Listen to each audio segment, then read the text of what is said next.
Good evening. This is the 18 WJTS News. I'm Charlotte Olson. The Jasper Utility Board will move forward with a contract with VS Engineering on the replacement of a water main, despite an increase in the initial estimate of the contract.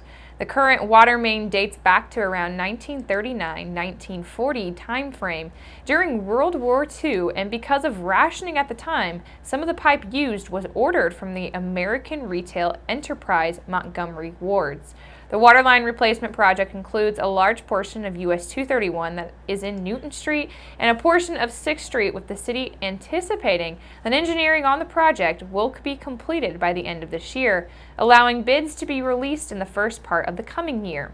The physical work on the replacement is projected to take 6 to 8 months, and the city expects to have the waterline replacement done prior to the NDOT road resurfacing project scheduled for July of 2019.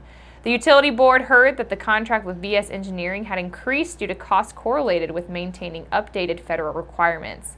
It was also noted that the guide for the current contract was the previous 3rd Avenue project, which was completed 3 years ago.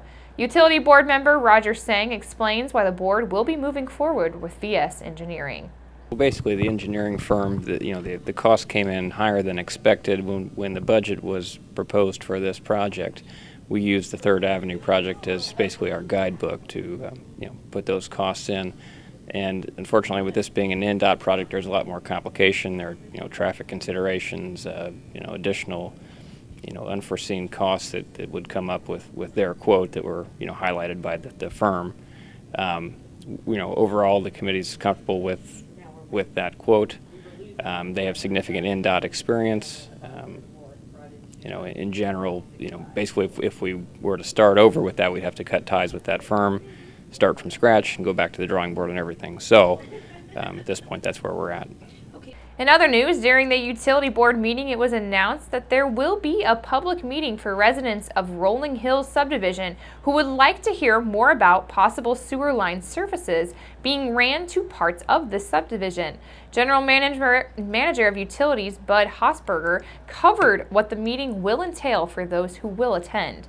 There's a section that it's not in the city, and they some of them have requested extending sewer lines to their area. There's all septic systems out there, and some we know are failing. So we felt it's a good time for them to. We've actually met with them about a year ago discussing it, and since then we've put together some cost estimates and done some engineering to give them a better idea what the costs are going to be. The meeting for residents of Rolling Hills subdivision affected by the possible installation of sewer lines will be held on Tuesday, May the 23rd at the Jasper Arts Center, beginning at 6:30 p.m. A group of over 50 local emergency responders gathered at Jasper's Memorial Hospital and Healthcare Center on Monday evening to take part in a tabletop exercise of dealing with chemical or hazmat protocol in response. The preemptive exercise was in preparation for a full-scale event that will be held next year. The evening focused on unifying agency responses, along with allowing responders to be more informed on the locations of potentially dangerous material. Those in attendance were presented a scenario followed by the appropriate response and notifications should Du Bois County ever suffer an exposure to hazardous materials.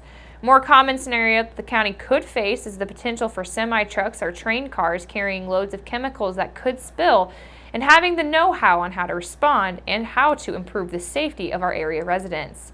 Don Heim, the Huntingburg Fire Department's Hazmat Team Director, shares what responders learned after taking part in the program. This helps us be prepared for a hazardous material event that could happen anywhere in the county, and it helps us find our shortcomings so that we can be better prepared and fix those. So if an event were to happen, it would go much smoother.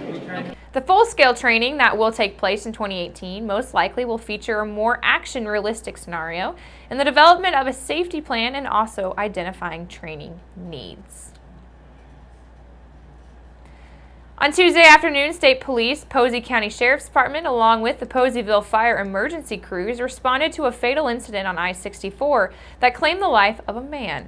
I64 eastbound lanes were closed yesterday near the 14-mile marker for approximately 2 2 hours after 31-year-old Alvaro Garcia Guzman from Mexico was driving a John Deere mowing tractor westbound in the median of I-64 when he failed to see a large sinkhole.